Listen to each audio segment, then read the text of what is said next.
I'm Mark, 35, the quiet one in a very loud family. Anyone who knows us would say the same thing.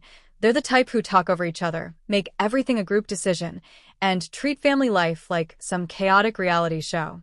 I grew up in the middle of all that, but somehow I was still the invisible kid.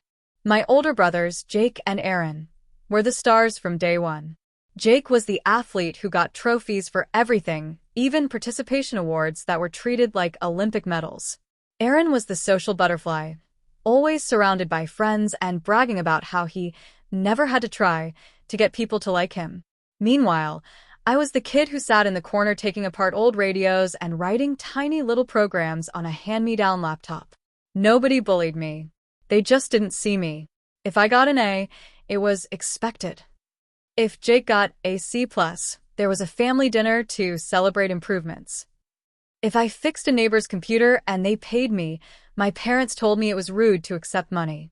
If Aaron won a local talent show, he got a weekend trip. I eventually stopped trying to impress them. It was easier to fly under the radar. After college, I worked regular IT jobs, then slowly built a software tool on the side.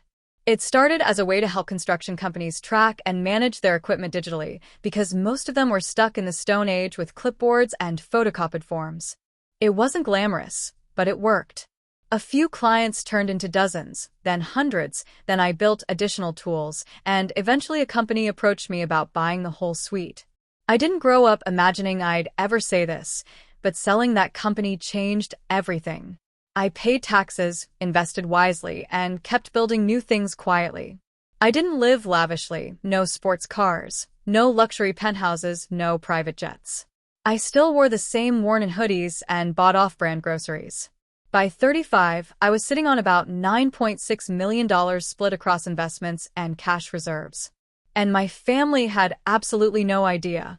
Not because I was hiding it, but because they never asked about my life unless it involved helping one of them.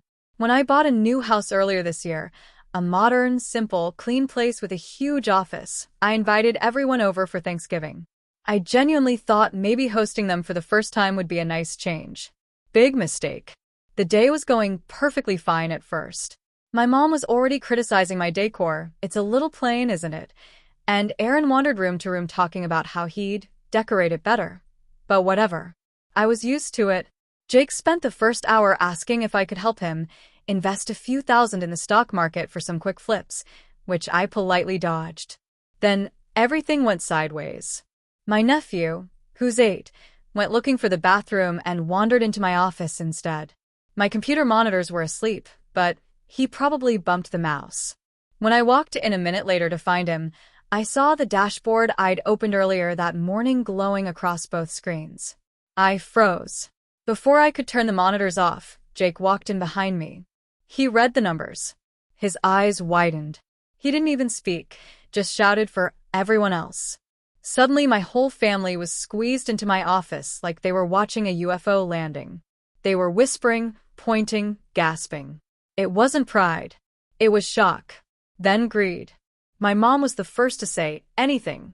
She looked at me with this disappointed expression, like I had personally betrayed her.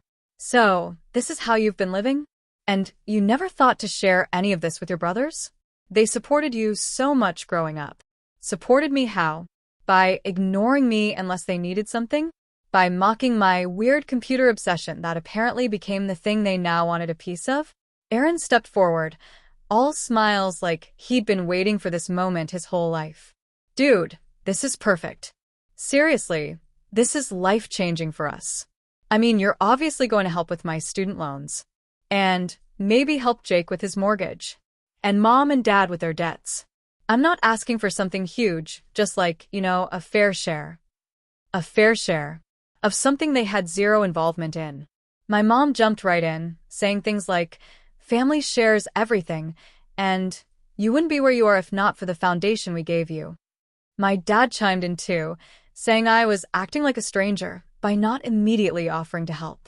I finally said something I'd never said to them in my entire life. No. I worked for this. I built this. I'm not giving any of you money. Silence. Then fireworks. Jake called me selfish. Aaron said I'd changed. My mom cried and said she didn't raise me to be greedy. My dad told me I was shaming the family by refusing to give back. They didn't care that I'd been quietly helping for years, fixing broken laptops, lending money I never got back, helping with bills. None of that counted. What counted was that I had something they wanted. The night ended with them storming out. I cleaned up Thanksgiving dinner alone. I didn't even touch the pie. The next day, Jake called. I thought maybe he would apologize, or at least calm down. Instead, he launched right into it. Look, we talked it over. We agreed 10% each is fair. Send it today so we can get started on the loans. 10%. Like we were negotiating my salary at a company they ran. I told him I wasn't giving him anything. He immediately threatened to go public about me, hoarding wealth while my family struggled. As if anyone would care. As if I was a celebrity. As if I owed them something simply for being related. I laughed. A long, exhausted laugh. Then I said, any further contact about this goes through my attorney. And I hung up. 3 months later, I'm fully no contact with all of them.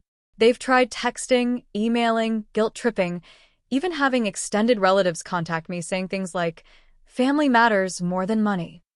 But none of these people were there when I was working 16-hour days, eating ramen, coding until 2 a.m., or wondering if any of it would ever pay off. Now that I have something valuable, suddenly they're all emotionally invested in my well-being? No thanks. The funny thing is, losing them didn't create a hole in my life. It actually cleared space. I've been using my time and resources to fund a coding program for teens, mentor small business owners, and invest in things that excite me. I'm building something new again, something I'm proud of, without the constant background noise of being compared to louder, needier relatives. People always say money changes families. That's not true. Money just exposes people. And Thanksgiving showed me exactly who my family really was. I used to think being the invisible one was sad. Now, it feels like freedom.